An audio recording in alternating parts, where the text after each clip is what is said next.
Hello guys, मेरा नाम Balkrishna Shrivastava and welcome to code with BK. So इस वीडियो में हम कैर टू इंट और इंट टू कैर का कास्टिंग, टाइप कास्टिंग कैसे करते हैं वो हम देखेंगे।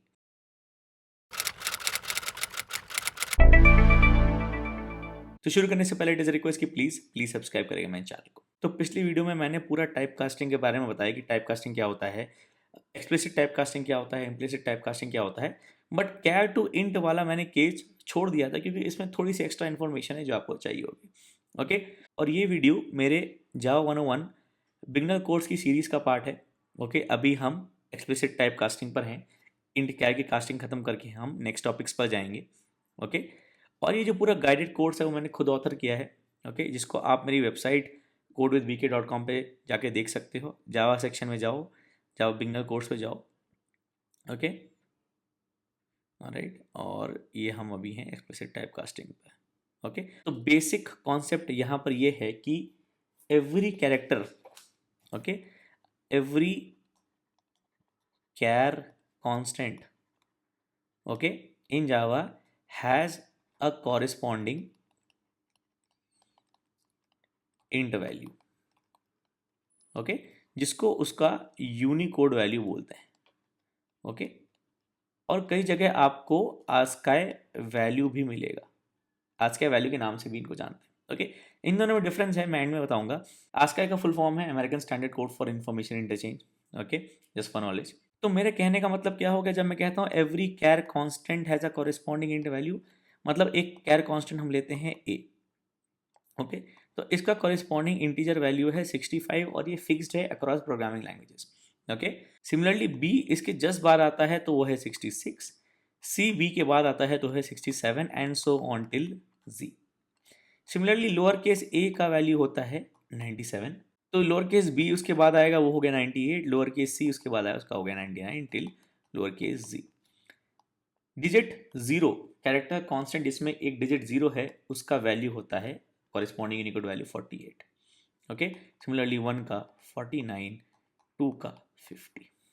ओके, और ऐसे बाकी कैरेक्टर्स का भी कॉरेस्पॉन्डिंग यूनिकोड वैल्यू एक इंटीजर वैल्यू होता है।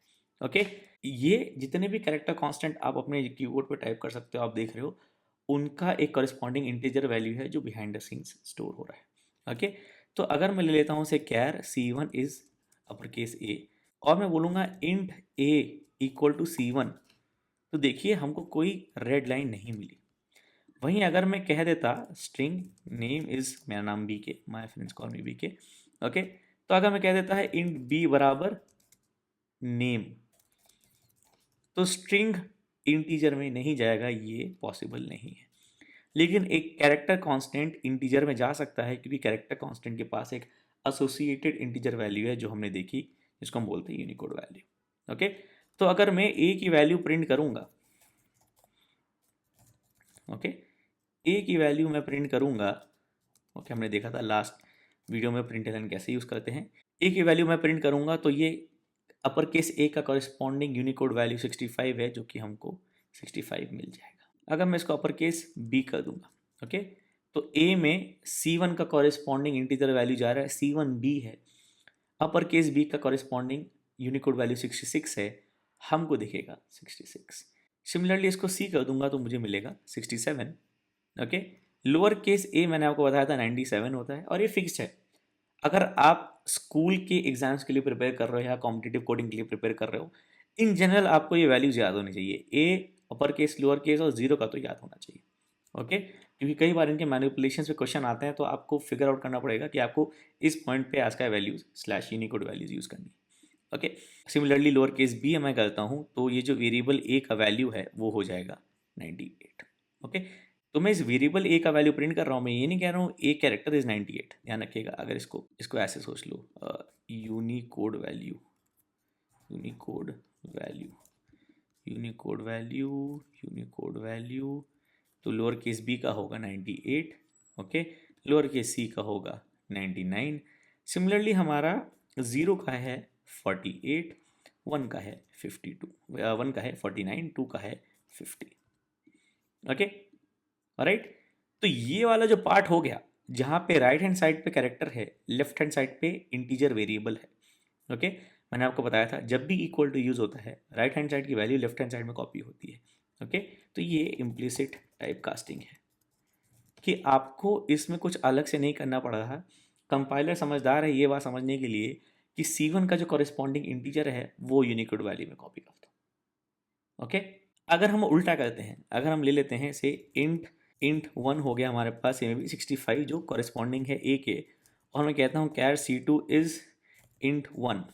ओके, ये आपको एक्सप्लिसिटली करना पड़ेगा। ओके, कंपाइलर इंटीजर से सीधे कैरेक्टर नहीं बनाएगा, तो आप इसको कैर ऑफ इंट 1 कर सकते हो।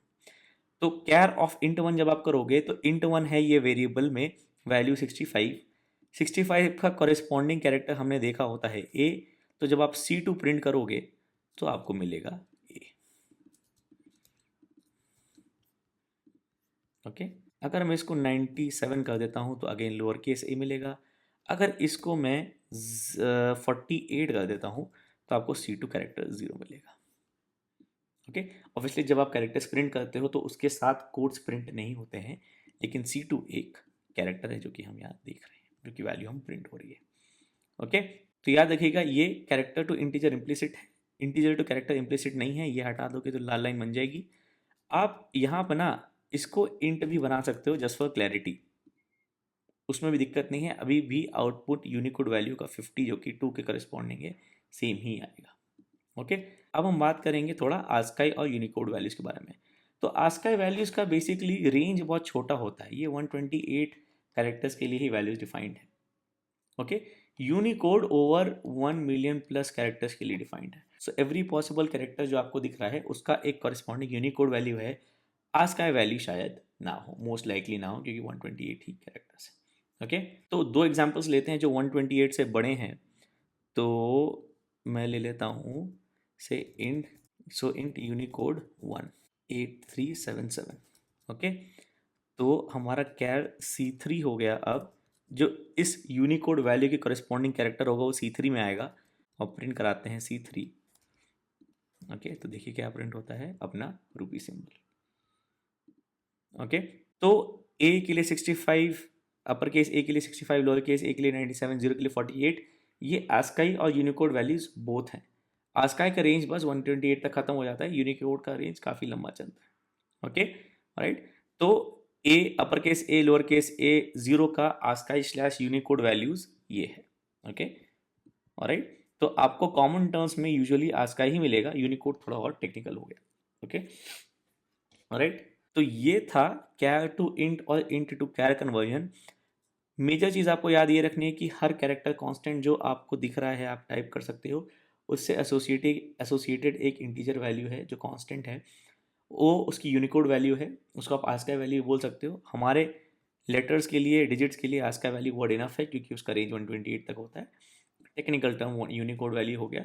और आपको बस अपर case A lower case A zero का मेजरली याद रखो, मतलब और याद कर पाओ तो ठीक है, बट इनका आपको एक्सपेक्टेड होता है कि आप याद रखो। ओके, तो ये वीडियो हमारा खत्म हो गया टाइप कास्टिंग का। ओके, इम्प्लिसिट और एक्सप्लिसिट। अगले में हम ऑपरेटर्स कवर करेंगे। हम ऑपरेटर्स जो इंपॉर्टेंट हैं वो फटाफट कवर करते जाएंगे। तो आई होप ये वीडियो हेल्पफुल था, आपको अच्छा लगा, आपको समझ में आया। इस वीडियो में कुछ डाउट था प्लीज़ कमेंट से मेंशन करिएगा। इस पोस्ट में, इस आर्टिकल में कुछ डाउट हो तो आप बॉटम में जाकर कमेंट कर सकते हो। आपको बस एक लॉगिन करना है, आप डायरेक्टली गूगल से लॉगिन कर सकते हो, या फिर आप एक अपना अकाउंट बनाकर लॉगिन कर सकते हो। Okay, either ways. ओके, अपना ईमेल और पासवर्ड डालोगे और यूज़र नेम डालोगे, आपको अपना अकाउंट वेरीफाई करने के लिए आपके पास एक वेरिफिकेशन ईमेल आएगा, उस पर आपको क्लिक करना पड़ेगा। एक एक्स्ट्रा स्टेप है, गूगल से डायरेक्टली हो जाएगा। ओके, तो प्लीज़ लाइक करिएगा इस वीडियो को, सब्सक्राइब करें मेरे चैनल को। Thank you for watching.